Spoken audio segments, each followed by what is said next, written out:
partir de agora, vamos começar, então, a entender o movimento de massa e as condicionantes desse movimento, né? Quando eu estou falando de movimento de massa, eu estou olhando para um talude, eu estou olhando para uma estrutura de contenção, e aí eu estou querendo saber que tipo de movimento que vai ocasionar em função de uma mudança aí, seja da verificação interna, né, da nossa estrutura, do nosso solo, ou também uma carga adicional, uma carga extra. Então, vamos ao quadro.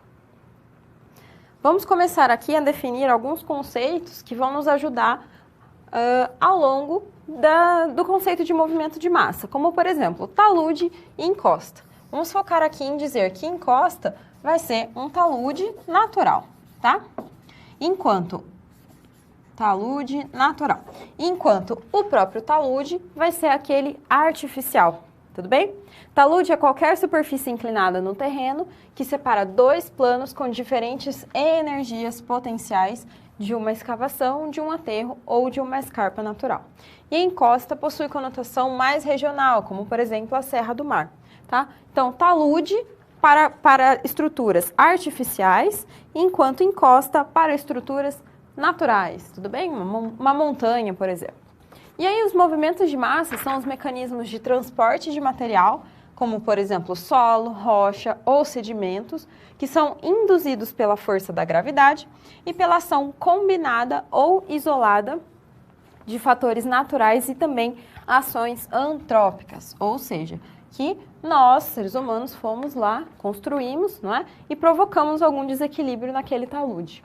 Então, a gente tem alguns movimentos de massa que são típicos, né, de se estudar, como, por exemplo, o rastejo, que é esse primeiro, representado aí por essa figura aqui, dado pela letra A, e o rastejo representa um movimento descendente, lento e contínuo da massa de solo em um talude.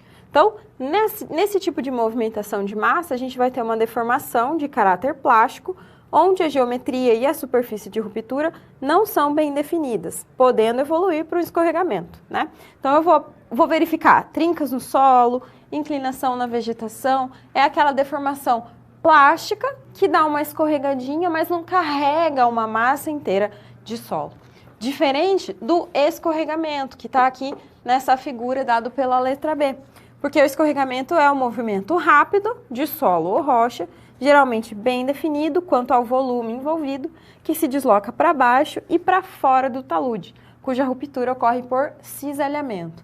Então, aqui, bem nessa parte da figura, a gente pode ver que a massa de solo se deslocou e escorregou para baixo. Geralmente, essa movimentação acarreta em danos materiais, ambientais e de perdas de vidas humanas lá na frente, dependendo da velocidade com que essa massa se desloca, né? E com a intensidade também. A queda, que está aqui embaixo, representado pela figura C, é um movimento de massa em que o bloco ou uma série de blocos desconexos do maciço rochoso caem ao longo de um declive através da queda livre, saltação ou rolamento, envolvendo volume e litologia variados. E esse movimento de alta velocidade decorrente da ação da gravidade com baixas deformações. Então, a gente não vê uma deformação ocorrendo antes desse movimento, dessa queda acontecer. Ela simplesmente se desloca e cai. O tombamento é mais frequente em taludes escavados em rochas sedimentares, tá? Ou metamórficas, e a corrida é um movimento de massa de grandes dimensões, ou seja, um grande volume de massa é mobilizado e a velocidade de escoamento é rápida. E por que esses movimentos de massa acontecem, né? Porque eles são condicionados a algumas ações. Então, a gente tem os agentes predisponentes, que são o conjunto de características naturais do terreno, onde o movimento de massa vai ocorrer, e os agentes efetivos, que são responsáveis pelo desencadeamento das instabilizações do talude ou da encosta, incluindo a ação antrópica, tá? Os predisponentes quer dizer o quê? As características do próprio terreno, essas instabilidades do próprio terreno. E os agentes efetivos são aqueles agentes extras que estão vindo de fora para poder provocar o deslocamento de massa. E os principais condicionantes são características climáticas, característica e distribuição dos materiais que compõem o substrato do talude, características geomorfológicas, regime das águas de superfície e subsuperfície e característica do uso e a ocupação do solo, sendo que a água de superfície e subsuperfície é o principal responsável, né? Então, a chuva aqui, ó, as encostas permanecem estáveis devido ao efeito da coesão aparente e se instabilizam nas épocas de chuva que levam à saturação do solo. Essa coesão aparente é aquela coesão de mentira que geralmente tem no solo arenoso. A ação antrópica, por conta da redução da cobertura vegetal ou do vazamento na rede de abastecimento e esgoto, corte e aterro de talude, lançamento de lixo e entulho, e também a própria vegetação, porque ela faz uma sobrecarga vertical devido ao peso das árvores, né? Então, o talude pode vir a se romper, pode ter esse movimento de massa em função desses condicionantes já predisponentes, né? Ou então efetivos, que aí nós mesmos podemos causar um movimento de massa, às vezes sem perceber. Tudo bem? Finalizamos esse conceito.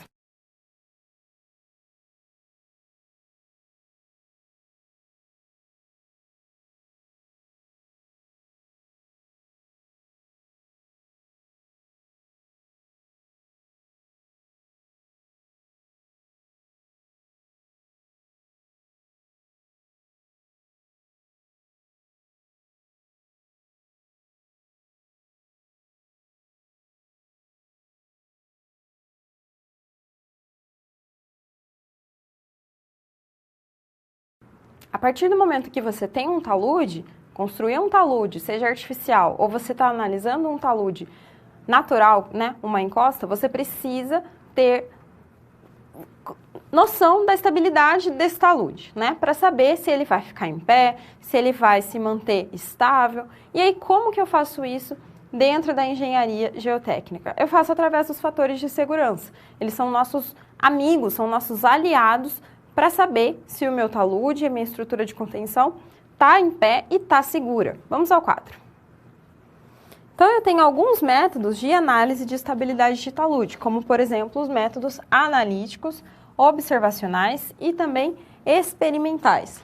Então, os analíticos são baseados no equilíbrio limite e em modelos matemáticos que estão relacionados à tensão e deformação. Então, eu vou pegar todas as forças que estão agindo no meu talude, na minha estrutura de contenção e fazer o equilíbrio entre elas, né? Vou poder relacionar lá na frente as forças que estão resistindo e solicitando o meu talude ou a minha estrutura para ela romper ou não. Os observacionais, que são baseados na experiência acumulada com a análise de rupturas anteriores, retroanálise e também opinião de especialistas, e os experimentais, em função dos modelos físicos de diferentes escalas.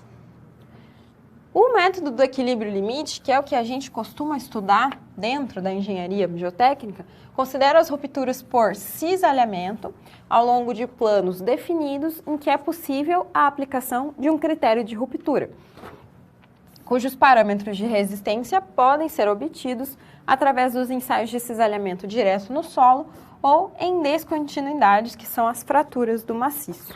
Então, coloque uma coisa na sua cabeça quando você estiver tentando analisar a estabilidade do talude. Ele só vai se tornar instável a partir do momento em que as forças que agem no maciço superarem a resistência ao cisalhamento que ele tem. Então, considerando um talude estável, com uma força de cisalhamento, aquela medida pelo ensaio de resistência ao cisalhamento direto, por exemplo, em que a gente acha a coesão e o ângulo de atrito do solo. E aí, quando as forças que agem dentro do maciço superarem essa resistência ao cisalhamento, vai ocorrer a ruptura. Então, toda análise do método de equilíbrio limite leva em consideração a resistência ao cisalhamento. Vamos ao quadro. O fator de segurança, então, vai ser a razão entre os esforços resistentes e os esforços instabilizadores. Os resistentes é o que vão ajudar a manter o nosso talude em pé, e os instabilizadores, que são os esforços solicitantes, que são os esforços que vão contribuir para que esse talude se rompa ou fique instável. Então, se a gente considerar um talude aqui com um ângulo de inclinação beta, né? Lembrando que esse ângulo coincide com o ângulo de atrito interno do solo, com ou sem saturação. Se eu aumentar esse ângulo de atrito, o que vai acontecer? Eu vou instabilizar os grãos que estavam lá em repouso e eles vão começar a se deslocar e deslizar. Ao passo que se eu reduzir esse ângulo, vai cessar o movimento, né? Então, se a gente analisar aqui nessa figura A, um elemento de solo dentro do meu talude, pelo retângulo aqui ABCD, né? Eu tenho ali um quadradinho e o que está implicando nele? O peso dado por P e esse P aqui que está equilibrando o peso. Ao mesmo tempo eu tenho essa força E1 e essa força E2, né? Provocando, então, se a gente olhar essa figura B, eu vou ter a inclinação infinita de um talude e aí E1, que é essa força, vai ser igual a E2 e elas são iguais, paralelas e contrárias. Elas vão estar estabilizando o nosso elemento de solo. E nessa porção aqui da figura C, em que eu tenho essa face CD ali embaixo, nesse ponto vai existir uma pressão intersticial, que vai ser chamada de U, e onde a coesão é nula. Então, nesse passo aqui, né, o meu fator de segurança vai ser dado pela tensão efetiva do meu solo, tangente do φ, também na condição efetiva, e aí os esforços instabilizadores. Isso nessa condição representada aqui pela letra C, tá? E aí, se eu tiver uma coesão, né, essa pressão intersticial U nula, o que vai acontecer? Eu vou ter somente os esforços ali resistentes e solicitantes dado pela tangente do ângulo de atrito e a tangente da inclinação do meu talude, né? E se eu tenho coesão, o plano mais desfavorável vai passar pelo pé do talude, onde uma suposta fenda de tração de profundidade conhecida vai ocorrer. E nessa fenda de tração aqui, é uma fenda que ocorre, né, no nosso talude, e ela pode ser preenchida com água quando chove muito, por exemplo. Então, também tem toda uma análise dentro dessa fenda de tração para a gente entender e calcular um novo fator de segurança. Então, se o meu fator de segurança for menor que 1, eu vou ter um talude instável. Se ele for igual a 1, um equilíbrio limite. E maior que 1 é uma condição estável, geralmente 1,5 aqui para os projetos de talude. E aí eu vou ter duas condições, com coesão igual a zero e ângulo de atrito igual a zero, né? E aí eu vou ter a minha componente de forças, ou então C diferente de zero, Φ diferente de zero, para também ter outra componente de forças. E o meu fator de segurança, naquele caso em que eu tenho uma fenda de tração, vai ser dado, então, em função dessa nova equação, tá? Mas, geralmente, pega aí os esforços, tanto resistente quanto os esforços solicitantes, na hora do cálculo do talude.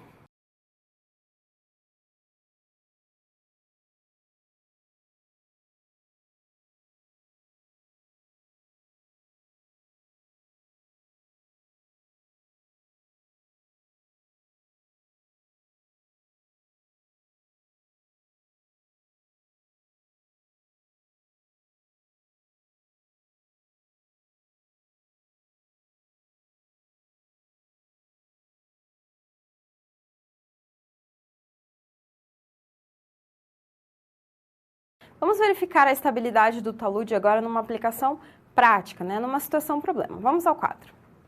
Uma grande empresa projetista necessita executar grandes obras de infraestrutura em um centro urbano densamente povoado. As intervenções devem ser mínimas o suficiente para que, além de não atrapalhar a rotina da cidade, não provoque problemas socioeconômicos. Como consultor contratado pela empresa, é fundamental que você seja preciso na solução de problemas da engenharia que venham a surgir.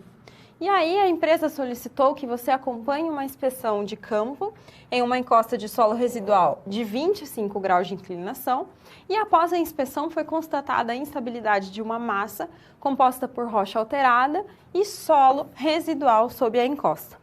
A empresa pede que você faça uma avaliação expedita, né? Ou seja, uma avaliação rapidinha ali das condições de estabilidade do bloco nos seguintes cenários: sem a presença de água e com saturação na trinca entre o bloco e o maciço. Ou seja, naquela nossa fenda de tração que pode ocorrer, então, em solos coesivos, tá? E pode ser preenchida com água, por exemplo. Então, esse é o nosso talude, inclinação 25 graus, né? Um peso específico aqui de 45 quilonewtons por metro cúbico, tá? Coesão igual a zero, ângulo de atrito 60 graus. E aí, a nossa fenda de tração vai ter essa espessurinha aqui, né? Essas dimensões de 1 por 1,5 metro. E aí, para a condição sem água, o fator de segurança é calculado pela expressão simples, em que eu vou ter a tangente do ângulo de atrito do meu solo, né? 60 graus. E também a tangente da inclinação do talude, que nesse caso é 25 graus. Então, a conta é bem simples. Eu coloco essas informações, eu tenho que primeiro saber quais são os dois ângulos que estão comandando aí dentro do meu talude, fazer a relação entre a tangente desses dois ângulos.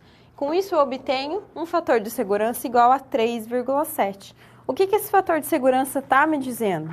Está falando que é um talude estável, porque a gente viu que fatores de segurança maiores do que 1, e aí, no caso, para talude tem que ser maior ou igual a 1,5, o talude é estável. Então, para essa condição, sem água, o talude está ok, está resistindo, está estável, né? Não vamos ter problemas com instabilidade.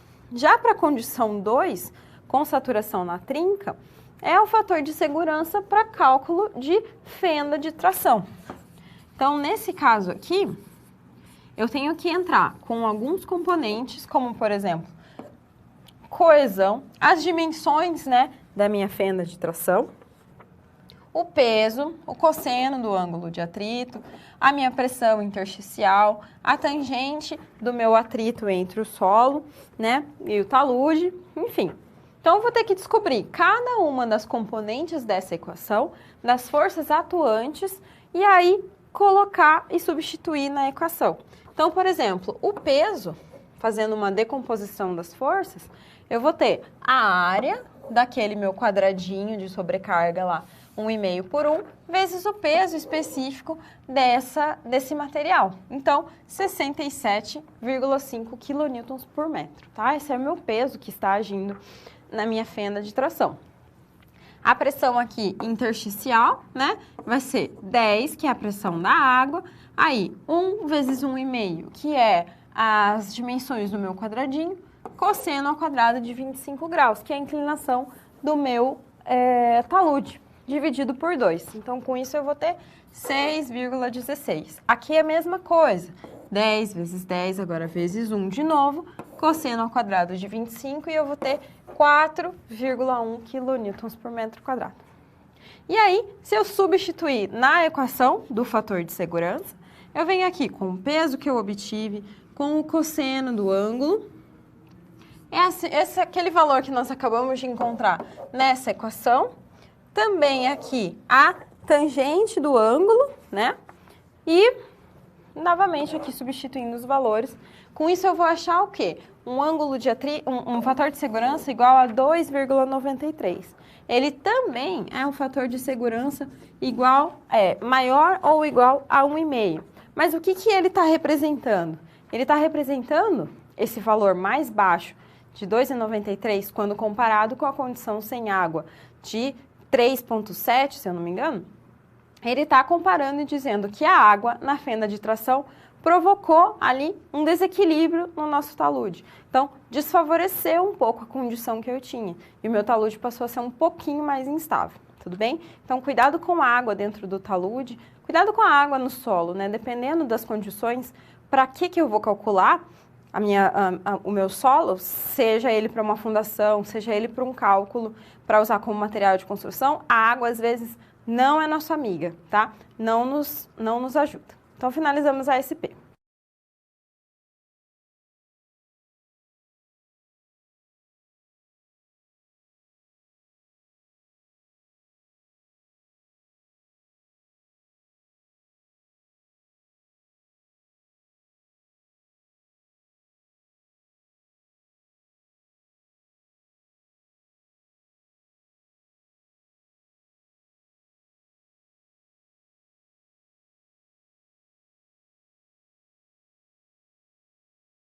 Compreendendo agora um pouco das tensões horizontais que ocorrem no solo, né, através do empuxo, vamos ao quadro. De primeiro momento, eu tenho o empuxo no repouso, que é o impedimento do solo se expandir, função da compressão horizontal uniforme em todas as direções do plano. Então, quando eu ver essa informação de empuxo no repouso, quer dizer que o meu solo está em repouso. Nem ele faz força sobre a minha estrutura e nem a minha estrutura faz força em cima do meu solo, tá? Eu tenho uma condição ali de equilíbrio. Para isso, eu vou precisar calcular um coeficiente de empuxo no repouso, que é chamado de K0, que vai ser uma divisão entre as tensões efetivas que ocorrem na horizontal pelas tensões efetivas na vertical. Para argilas normalmente adensadas e areias, o meu K0 também pode ser determinado por 1 menos o seno de φ, e para argilas sobreadensadas, 1 menos seno de φ, vezes a razão de sobreadensamento elevado ao seno de φ. Essa razão de sobreadensamento aqui tem a ver com a minha tensão de pré-adensamento e também a minha tensão efetiva que vai ocorrer lá no solo, né? Então, se você se lembrar do conteúdo da aula de adensamento, essa razão de sobreadensamento vai estar presente neste conteúdo, né? Ela relaciona a tensão de pré-adensamento com a tensão efetiva que ocorre no solo. Por outro lado, também temos o empuxo ativo, que se desenvolve quando o movimento relativo entre o solo e a estrutura de contenção causa uma expansão no maciço contido, levando ao equilíbrio plástico. Então, traduzindo, quando eu tenho uma estrutura e o solo, quer dizer que o meu solo está provocando um empuxo ativo nessa estrutura e essa minha estrutura tem a tendência de se deslizar aqui para esse outro lado, porque a minha massa de solo está impondo uma tensão horizontal muito grande que vai fazer com que ele se afaste, né? Como se o solo estivesse relaxando e empurrando o muro aqui para o outro lado, tudo bem? O coeficiente de empuxo ativo vai ser a tangente ao quadrado de 45 menos φ sobre 2. Esse φ aqui é o ângulo de atrito do solo, né? E isso aqui tem a ver um pouco com o plano de ruptura do nosso solo. Lembrando que o plano de ruptura vai agir lá no ponto de 45 mais φ sobre 2, né? Se a gente lembrar, então, do círculo de Mohr, por exemplo. E o empuxo passivo se desenvolve quando o movimento relativo entre o solo e a estrutura de contenção causa uma compressão no maciço contido, levando-o ao equilíbrio plástico. Então, vou ter um coeficiente de empuxo passivo, que vai ser o Kp, dado pela tangente ao quadrado de 45 mais φ sobre 2. É a mesma equação do coeficiente de empuxo ativo, porém agora o sinal é contrário. Então, se atente a isso, né? O empuxo passivo costuma dar valores maiores do que 1, tudo bem? Enquanto o empuxo ativo dá valores menores do que 1. E se às vezes você fizer um cálculo e ver que esses valores estão contrários, pode ser que você tenha errado esse sinalzinho aqui do meio. Então, se atente a isso. E se eu tenho somente o empuxo ativo, eu posso descobrir o meu empuxo passivo através dessa relação aqui, não é? Ou o contrário também. O contrário também é válido. Então, coeficiente de empuxo ativo é igual a 1 dividido pelo coeficiente de empuxo passivo, tudo bem? E aqui, nessa condição, eu tenho uma estrutura e um solo.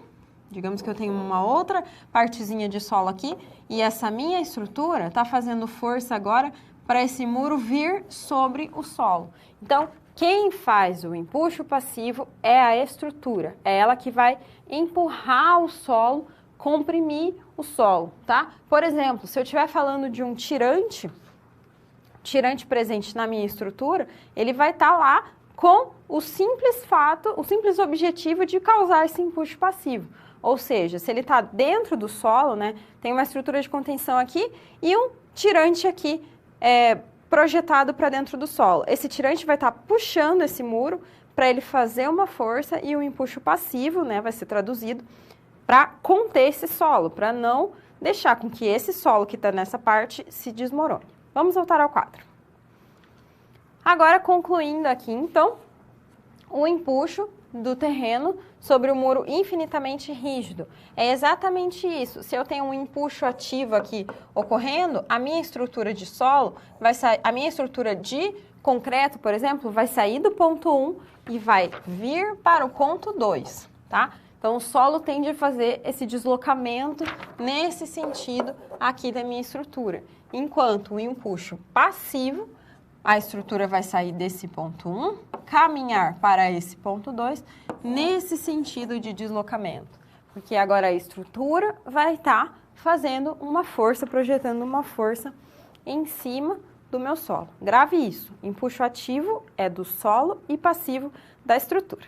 Finalizamos esse conceito de empuxo.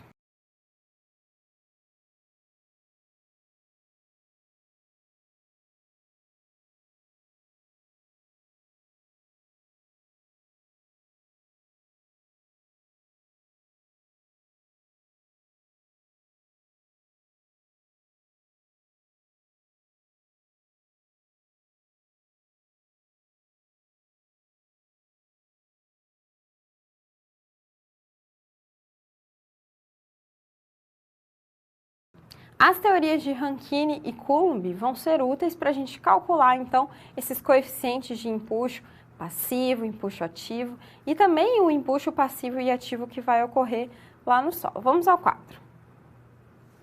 Então, começando pela teoria de Rankine, ela é baseada no estudo das condições de plasticidade sobre um caso estritamente particular, considerando que a superfície interna da contenção é vertical. Então, eu vou ter aqui um muro na vertical. Não considero o atrito entre o solo e a estrutura. O maciço é semi-infinito e está em um equilíbrio plástico, além de obedecer o critério de ruptura de Mohr-Coulomb, tá? Então, essas são as hipóteses da teoria de Rankine. Massa de solo sem coesão, longitude indefinida no sentido perpendicular à parede, apoiado sobre uma superfície lisa que pode sofrer deslocamento. Então, se eu fizer a minha análise de tensão horizontal, que vai ocorrer através deste empuxo ativo que está acontecendo ali naquela estrutura, eu vou ter essa formulação. Então, o empuxo ativo vai ser meio de Ka vezes o gama do solo, vezes a altura da minha estrutura de contenção elevado ao quadrado. E aí, o meu diagrama de empuxo ativo e também do empuxo passivo, que está aqui representado embaixo, vai ser esse diagrama triangular em que a aplicação ali do empuxo vai estar a 1/3 da base desse solo, né? Dessa minha estrutura. E o passivo é a mesma expressão. O que muda agora é o Kp, tudo bem? O empuxo vai ser igual à área do diagrama de pressão. Ele vai estar aplicado no centro de massa do diagrama e o empuxo é também proporcional à profundidade. Ou seja, a área do empuxo corresponde a um triângulo e o meu empuxo, tanto ativo quanto passivo, vai estar aplicado no centro de massa desse diagrama. E por ser um triângulo, vai estar a 1/3 da base. Então, tanto no caso ativo quanto no passivo, a resultante dos empuxos é horizontal e está situada a 1/3 de altura da parede, contando desde a aresta inferior.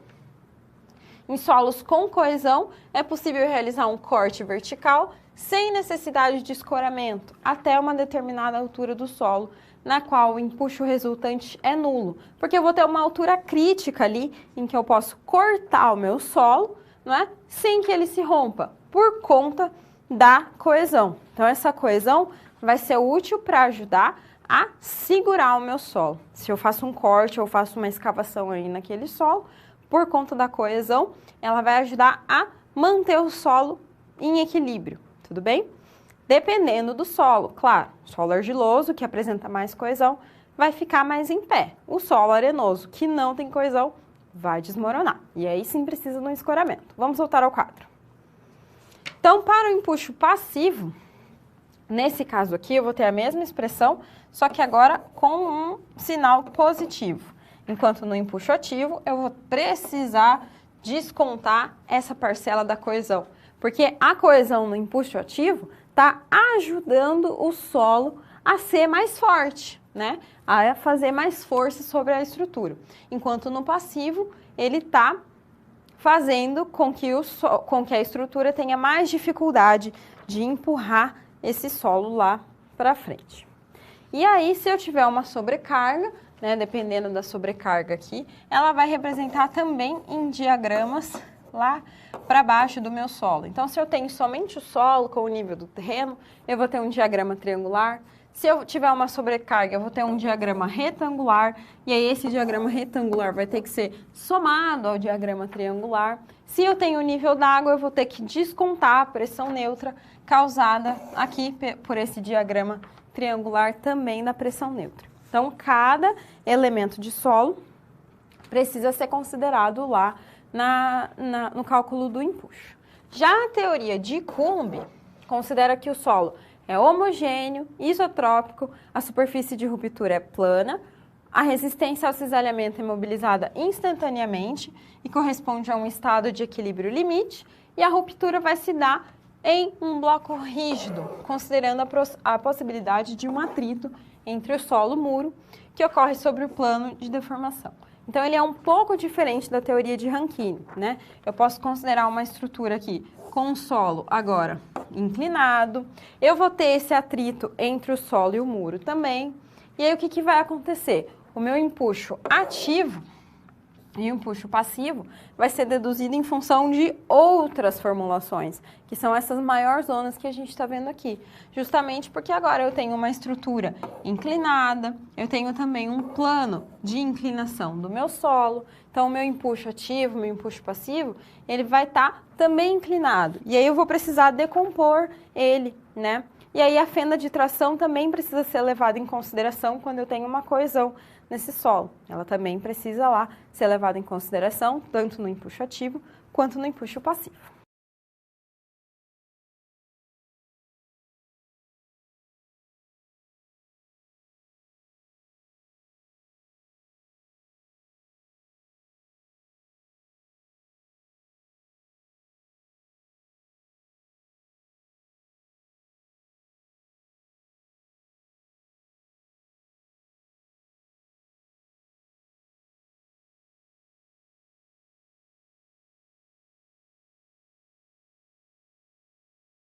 Vamos fazer uma aplicação, então, prática dos empuxos passivos e ativos numa situação problema. Vamos ao quadro. Em uma área adjacente ao talude analisado, vai ser instalada uma antena de telefonia.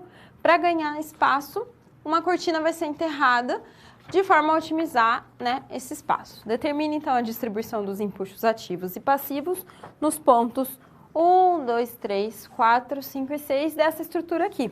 Então, eu vou ter uma cortina enterrada, que vai ser uma estrutura de contenção. Eu vou ter uma sobrecarga, fazendo ali uma força adicional. E dentro desse perfil eu tenho tanto uma areia quanto uma argila. Então, eu tenho um perfil estratificado e, para contribuir aqui, eu vou ter um nível d'água. Então, na areia, eu não tenho coesão, o meu ângulo de atrito é 38 graus. Eu vou ter também um peso específico de 18 kN por metro cúbico, enquanto na argila eu tenho uma coesão de 10 kPa, um ângulo de atrito de 28 graus e um peso específico de 20 kN por metro cúbico. Essas aqui são as alturas do meu muro e os pontos são 1, 2, 3, 4, 5 e 6. E aí eu vou precisar fazer a consideração de todas essas contribuições aí que estão no meu solo. Então, devido às condições apresentadas, podemos calcular os empuxos pelo método de Rankine, porque como eu sei que eu vou ter que utilizar o método de Rankine? A começar, a minha estrutura aqui, o meu solo é plano, tá? Eu não tenho um ponto inclinado. Também não está falando da informação atrito entre o solo e o muro. Eu tenho uma parede vertical, então pense na teoria de Rankine. E aí o meu empuxo ativo e passivo pode ser calculado por essas expressões. Tangente ao quadrado de 45 menos φ sobre 2, e o Kp poderia ser tangente ao quadrado de 45 mais φ sobre 2, tá? E aí eu obtive 0,24 e 4,17 para o KP. Na argila, os coeficientes de empuxo ativo vão ser 0,36 e 2,78. É diferente porque agora eu tenho um novo ângulo de atrito, né? Eu tinha uma areia e também eu tinha uma argila dentro do meu solo. Então, vamos para a câmera de documentos. Essa resolução do exercício vai ser necessário a gente pegar todas as contribuições de carga do meu solo. Então, bem nesse ponto aqui eu tenho a minha estrutura, tá? Dado aqui por essa flechinha, em que eu desenhei a estrutura, ó. E o meu solo tá bem aqui, né? Num nível de 12 metros. E os meus pontos são 1, 2, 3, 4, 5 e 6. Aí eu vou fazer o diagrama parcial dos empuxos de todas as contribuições. Sobrecarga, também o peso próprio do solo, o peso próprio do solo argiloso, a coesão e a água, tá? Então, todos esses diagramas aqui são em função desses parâmetros que nós descobrimos, né? Então, quando eu tenho uma sobrecarga que está aqui distribuída em cima do meu solo, o meu diagrama vai ser retangular, o meu empuxo vai ter um diagrama triangular, tá? Tanto o ativo quanto o passivo. A pressão neutra também vai ser um diagrama triangular, tudo bem? Que é esse aqui, ó, dado pela água, tá? E esse aqui é o da coesão, que é também um diagrama retangular. E aí, com isso, eu venho e faço a distribuição dos empuxos em todos os meus pontos de interesse, do 1 até o 6.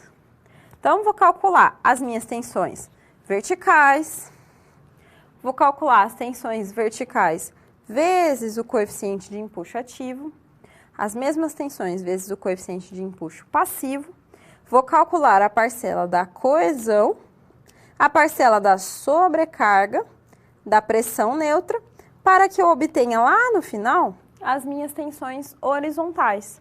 Então, na tensão vertical vai ser o peso específico do solo vezes a altura, né? Aquela consideração das tensões da sobrecarga do solo que está acima, da pressão neutra. Vou multiplicar pelo KP pelo KA. A parcela da coesão vai ser 2 vezes a coesão raiz de KA ou raiz de KP. A sobrecarga, então, sobrecarga, coesão e a pressão neutra, certo? Para eu descobrir, então, lá na frente, a tensão horizontal, tudo bem? E aí, no fim, eu vou ter um diagrama de pressão aqui de todos os empuxos, somando, então, o empuxo passivo desse lado, o ativo desse lado, o passivo desse outro. Só fazer o somatório de todos os valores. Por exemplo, no meu ponto 1, olhando aqui na tabela, eu tinha 12 kPa de tensão. Essa minha tensão veio parar aqui dentro do meu diagrama, ó, 12. Continuando, 37,9 no ponto 2 e aí 37,9 aqui.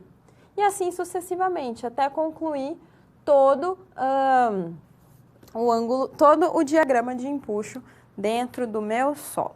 Tudo bem? Então, finalizamos essa SP.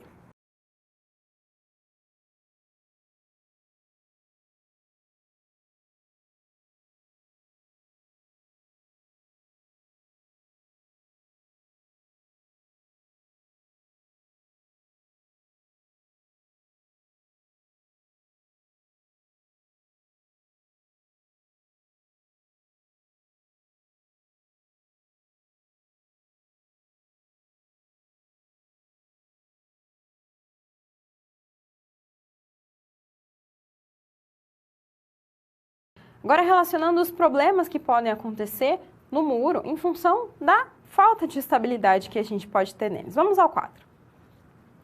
Vamos primeiro analisar todos os tipos de muro que nós temos aí disponíveis dentro da engenharia na hora da gente projetar. Então, os muros são estruturas de contenção com parede que pode ser vertical ou inclinada e elas podem estar apoiadas em fundações rasas e também profundas. pode ter um muro de gravidade, que são estruturas corridas, que se opõem aos empuxos horizontais pelo peso próprio, por isso que eles têm esse nome de gravidade, então, porque o próprio peso do muro faz força para manter ele em pé e conter todo o solo na qual ele está projetado. O muro de flexão são estruturas esbeltas, com seção transversal em forma de L, que resistem aos empuxos por flexão. Então, o muro vai ser nesse formato de L aqui. Eu vou ter o meu solo desse lado, o muro aqui, ó, e os esforços que eles vão resistir é por conta da flexão. Por isso que eles são chamados de muros de flexão. Os muros atirantados são as estruturas mistas de concreto e alvenaria, com barras quase horizontais contidas em um plano vertical, perpendicular ao paramento do muro. Então, se eu tenho aqui o meu solo, né? O meu tirante, ele vai estar inclinado aqui, saindo do muro e fazendo uma forcinha para manter esse solo ali dentro em função da flexão. Então, ele trabalha, da tração, desculpa, ele trabalha a tração. E a análise da estabilidade, nós vamos fazer com relação à possibilidade das estruturas tombarem ou deslizarem, ou com relação à capacidade de carga da própria fundação desse muro, ou também com a ruptura global que ele pode sofrer. Nesse primeiro caso aqui, eu tenho como verificação ao tombamento. O que isso quer dizer para mim? Quer dizer que eu vou ter uma estrutura aqui do muro, eu vou ter um solo, onde eu vou ter lá o meu empuxo ativo, provocando uma tensão horizontal no muro, e eu vou ter um ponto de interesse, por exemplo, esse ponto O ou ponto A, que eu quero verificar aonde que está ocorrendo o tombamento. Então, eu sempre vou pegar os pesos do muro, que nesse caso estão representados pela letra W, e fazer a verificação ao longo do meu ponto de tombamento. Então, eu vou precisar do ponto, do peso, do braço de alavanca e do momento que esse peso vai provocar. E eu analiso todos os momentos que estão agindo. Empuxo ativo na horizontal, empuxo ativo na vertical, o peso do muro, tudo bem? Todas as forças que estão agindo nesse muro. Com relação ao deslizamento da base, eu vou ter lá um empuxo ativo, talvez um empuxo passivo, o peso do próprio muro, e eu vou ter agora um adicional da resistência ao cisalhamento, porque o meu muro só vai se deslizar quando ele vencer essa resistência ao cisalhamento do solo, né? Eu disse que o talude, ele se rompe em função de ter superado a resistência ao cisalhamento que está sendo imposta. Então, a partir do momento que eu venci essa resistência ao cisalhamento, eu vou ter a ruptura do talude, eu vou ter o deslizamento do meu muro de contenção. Então, atente-se a isso. Deslizamento do solo está relacionado com a resistência ao cisalhamento, que vai ocorrer principalmente na base, que é por onde o muro está sendo apoiado e sustentado. Vamos voltar ao quadro. Podemos também fazer a verificação da análise através da capacidade de carga da fundação. Então, eu vou pegar a base do meu muro, vou verificar as tensões que elas provocam aqui, lá no meu solo, e aí calcular. Tensão 1, tensão 2, né? A base, vou verificar se tem alguma excentricidade, e aí verificar o fator de segurança com relação a essa capacidade de carga. E por fim, eu tenho da ruptura global, que é o meu muro tá aqui, o meu solo tá aqui, e é essa superfície de ruptura que pode ocorrer e levar embora o maciço inteiro de solo e também o meu muro. Então, as minhas análises de estabilidade vão ver os fatores de segurança responsáveis por cada um desses problemas que foram listados. Quais são os problemas? Tombamento, deslizamento, capacidade de carga e também a ruptura global, tá? Então, se alguém vier com um muro de arrimo para você, pedir para você verificar a estabilidade desse solo, você vai fazer o projeto e vai aplicar os fatores de segurança que vão ser responsáveis aí por causar os problemas de instabilidade nesse solo e nessa estrutura de contenção. Porque na hora de você projetar, você vai considerar o muro que você vai construir e vai ficar lá parado, sem cair, sem romper, sem deslizar, sem tombar, certo? Então, os fatores de segurança, eles vão ser úteis para isso. E toda vez que você for fazer a análise da estabilidade desse fator de segurança, você vai precisar considerar todos esses pontinhos que vão causar a instabilidade no muro lá na hora de fazer o cálculo. Tudo bem? Então, finalizamos esse conceito.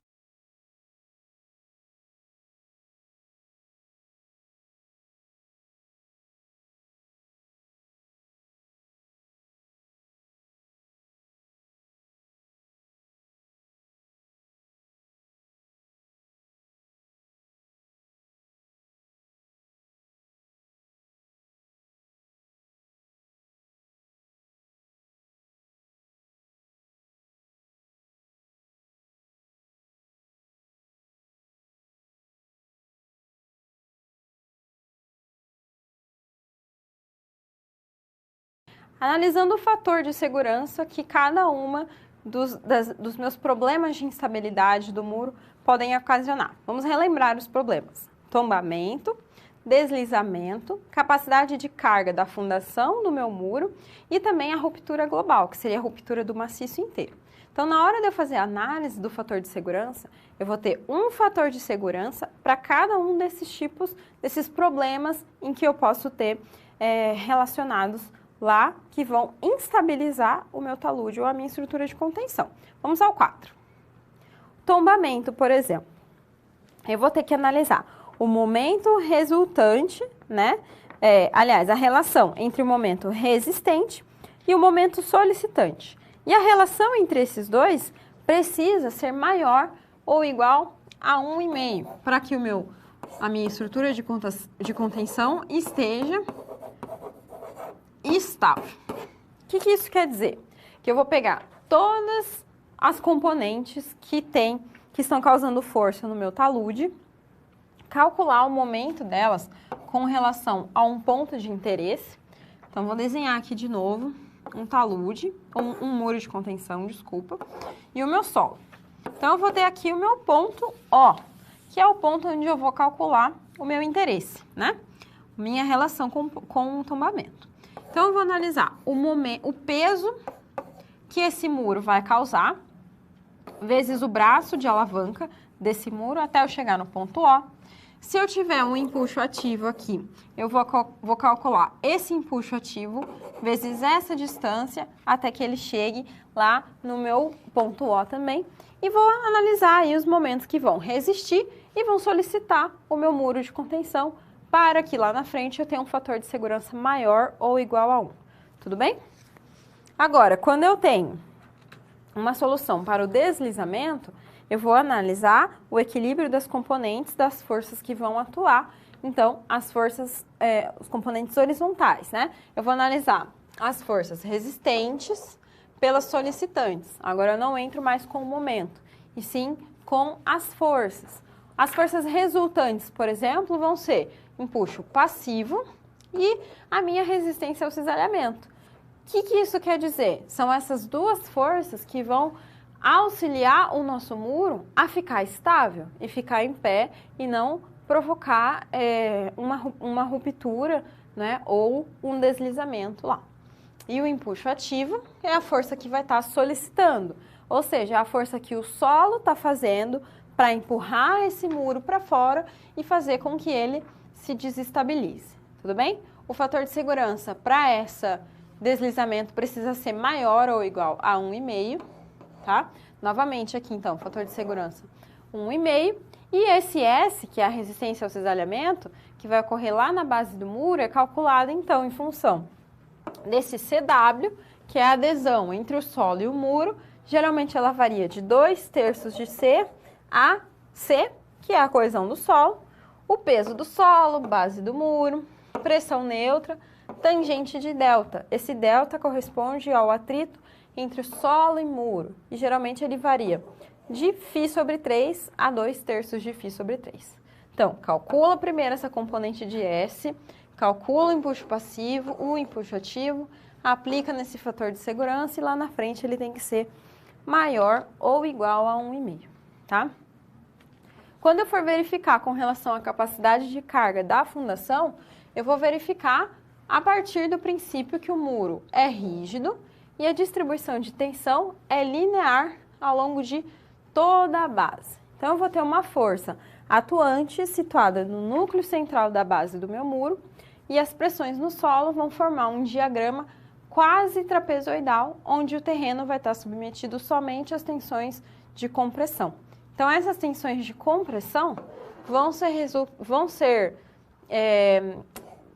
traduzidas nessas tensões 1 e 2, que vão fazer um trapézio lá na base da minha fundação, né, do meu muro. Então, aqui eu vou ter σ1, vou ter o σ2, e aí, V é a força que está vindo lá de cima, B é a base, esse E é a excentricidade. Então, olha aqui, ó, V é o somatório das forças verticais, E é a excentricidade e B é a largura da base do muro.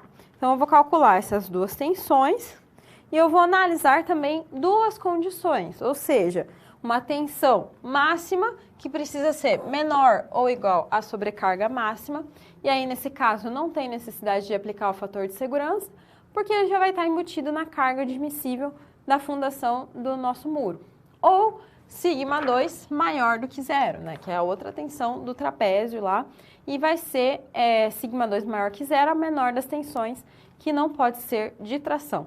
Se a resultante localizar fora do núcleo central, a distribuição vai ser triangular e limitada somente à compressão. Quando ela está dentro do núcleo central, ela é traduzida num trapézio, tudo bem? E o fator de segurança para esse caso aqui, da capacidade de carga, ele tem que estar entre 1,5 e 2, tá? Nesse caso, muda um pouquinho. E por fim, na ruptura global, vai ser a possibilidade de ruptura no terreno conforme uma cunha, né? Que vai ser, então, eu tenho lá o meu muro, o meu solo, e aí essa possibilidade dele se romper ali nessa cunha.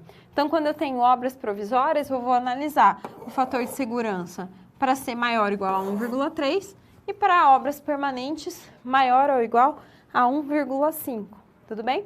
Sempre que você for calcular os fatores de segurança, você vai relacionar aí a 1,5 ou no máximo 2, né, como a gente viu no fator de segurança global.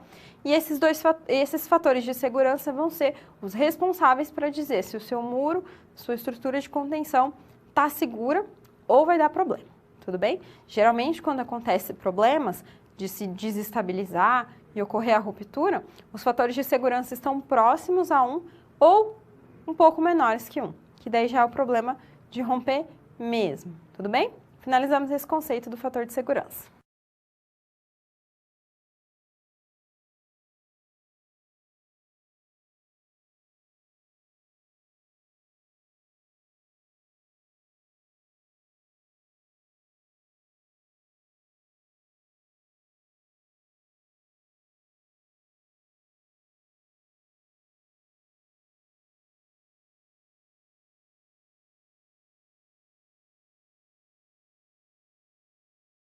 Agora, entrando para o conceito de escavação e túneis, vamos ao quadro.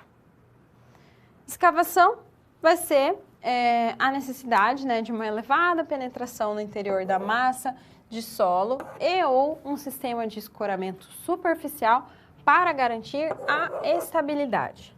Então, para o planejamento e execução de uma escavação escorada, vai ser necessário levar em consideração alguns tópicos muito importantes que estão descritos aqui.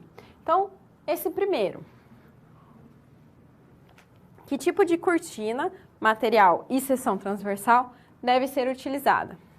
Lembrando que a cortina é uma estrutura de contenção também que vai ser escavada no solo. Qual a penetração que a cortina deve ter no solo de fundação de forma a manter a estabilidade? A que profundidade do topo deve ser posicionado a linha de escoras e de tirantes? A que distância da cortina a ancoragem deve se estender? Que sistema de ancoragem deve ser empregado? Qual a distribuição do sistema de drenagem deve ser instalado para evitar um grande diferencial de pressão de água na cortina?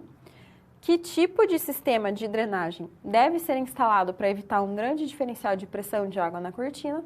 E a que proximidade da cortina pode haver carregamento móvel, como guindaste, armazenamento de carga, obras portuárias e etc. Então, nesse momento, é importante a gente levar em consideração que essa escavação não vai ser simplesmente do solo, né, que está lá sendo aliviado em função das suas tensões, mas também da estrutura que vai estar sendo posicionada nesse solo. Na hora que eu estou fazendo uma escavação, estou posicionando uma cortina nesse solo, eu vou poder ter movimentação no meu canteiro de obra, né, o meu equipamento, o meu guindaste, o próprio maquinário onde vai perfurar o solo, ele vai poder estar presente ali? Então, todos esses cuidados devem ser levados em consideração para que não aconteça o desmoronamento de solo, que é o principal responsável aí por causar problemas, né, dentro do seu canteiro de obra e aí prejudicar os seus trabalhadores e até mesmo você, e aí também acabar com a sua edificação, certo? Vamos ao quadro. Os tipos de cortina que podem ser construídas, então, estaca prancha, estaca de perfil metálico, pranchão de madeira, cortina de estaca justapostas, paredes moldadas no solo com estroncas ou também tirantes. São algumas das estruturas que podem ser aí escavadas no solo. Os túneis, né, têm a vantagem de ser rápido na sua execução e também depois, ao longo aí do seu funcionamento, se a gente for pensar, então, em um metrô que foi lá, realizado num túnel, ele foi feito para facilitar a vida, né, e as pessoas chegarem mais rápido para o trabalho, chegarem mais rápido para casa, enfim. E também é o barateamento dos métodos de execução do projeto, para evitar a zona de congestionamento e o custo elevado na superfície de áreas urbanas. Os tipos mais comuns: acessos e galerias, poços, túneis e cavernas. E as fases construtivas: estudo prévio, condição geológica e geomorfológica. Então aqui entra você ter o auxílio aí de um geólogo, né, para saber das condições da rocha, para saber se essa rocha é segura para escavar, por exemplo. E elaboração de projeto e também das etapas construtivas. Então os túneis, eles podem ser escavados, realizados aí com essa escavação comum, que é quando a gente possui material de primeira categoria ou de fácil escavação. Quando eu tenho uma escavação em rocha, eu posso fazer essa escavação por desagregação da rocha, né? O que vai acontecer? As rochas têm rigidez intermediária ou com diferentes graus de alteração, e aí eu tenho materiais de segunda categoria ou intermediários, para eu poder ir lá e fazer a desagregação das rochas. Posso fazer também por explosivos, como rocha sã ou pouco alterada, representados por materiais de terceira categoria. E aí a gente chama essa escavação por explosivos como escavação a fogo, né? Que é o que vai colocar um explosivo, explodir e aí liberar um espaço onde a gente precisa escavar. Ou escavação mecanizada, utilizada em projetos de obras subterrâneas, com grande velocidade do avanço e também a eliminação do desconforto ambiental devido à detonação.